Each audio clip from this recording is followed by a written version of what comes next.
Hi, in this video I'm looking at polar parametric equations, what they are, and how to convert them into Cartesian equations. So like our normal parametric equations, we have an x equation and we have a y equation, and they are both in terms of a joint parameter. But with polar, we usually have some sort of trigonometric function that goes along with it. And our parameter is an angle. And the angle is the rotation around the origin, and sometimes you might even have coefficients on these to represent magnitude as well. So that's my first one, which is a parametric equation, and I want to see how I convert it into a Cartesian equation. Now, with a normal parametric equation, we'd try to isolate our parameter for one of our equations and substitute into the other one. But if we try doing that with these, we'd end up with a cos of an inverse sine or a sine of an inverse cos, and it wouldn't really work out nice. But what we can use instead are our trigonometric identities. So we want to think about what trig identity do we have that involves sine and cos.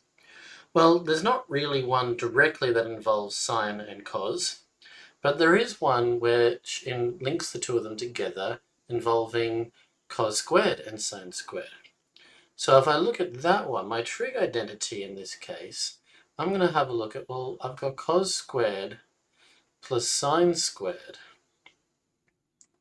equals 1. It's the Pythagorean identity. So if I have a look at my x equation and I square both sides, I'm going to have a cos squared for my x equation, and looking at my y equation, I can square both sides, and that's going to give me a sine squared. So now I've got sine squared that I can substitute into here, and I've got a cos squared that I can substitute into here. So if I substitute these two in, well, cos squared is equal to x squared. So that means I'm going to have x squared plus, then I've got sine squared, but sine squared is equal to y squared. So I'm going to have y squared, and that equals 1. So there we go. This gives us a parametric equation for a circle of radius 1 centered on the origin. So let's have a look at another one. So for my next one, I've got x equals 3 cos theta and y equals 2 sine theta. So we can approach this in a similar manner, because I've got sine and cos again, and I can try and see if I can get them to fit into the cos squared and sine squared. So let's try the same trick. Let's square both sides here, and do the same for my y. And I can then tidy these up. So I can have x squared equals 3 squared is 9, and the y squared will be 4 sine squared theta. So now I've got my two equations where I've squared both sides and tidied them up, but I still can't substitute into here because I don't have cos squared or sine squared on their own. I don't have an expression for cos squared or an expression for sine squared. So I need to isolate those two functions. So if I look at my x squared expression here, where I've got cos squared times 9, I can divide both sides by 9 and have x squared on 9 equals cos squared theta. And if I do the same for my y, I can have y squared on 4 equals sine squared theta. So now I've got these both into a form that I can substitute into here. So I can have a look at my cos squared plus sine squared equals 1 formula. And now I do have a cos squared and I do have a sine squared, so I can substitute in. So my cos squared is x squared on 9, and my sine squared is y squared on 4, and then that equals 1. So there we have it. This parametric equation gives us this equation, which is the parametric equation for an ellipse. So now if we move and have a look at another example, let's look at a couple that don't use sine or cos so much.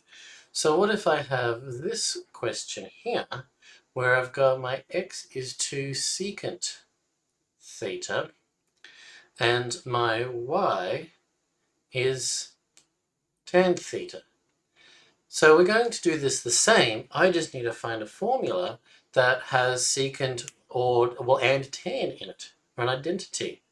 And the identity I'm going to use is the identity that tan squared plus 1 equals secant squared. So again, I'm going to need to square both of my original parametric equation components so that I can have my tan squared and my secant squared. So let's go and do that. I'll take my x and I'll square both sides. We get x squared equals 2 secant all squared, and do the same for my y. So we're going to get y squared equals tan squared. Tidy up my x squared, so x squared equals 4 secant squared theta, and divide both sides by 4 to get the secant squared on its own. And then now I can substitute these two components in, secant squared over here, y squared over here, and we can get our final answer. So if I go and do that, I've got tan squared on the left, so I'm going to have y squared, because that's what tan squared is, plus 1 equals secant squared, which is going to give us x squared on 4, because secant squared is x squared on 4. So if I go and just tidy this up and bring all my components to the one side, I've got y squared minus x squared on 4 equals -1.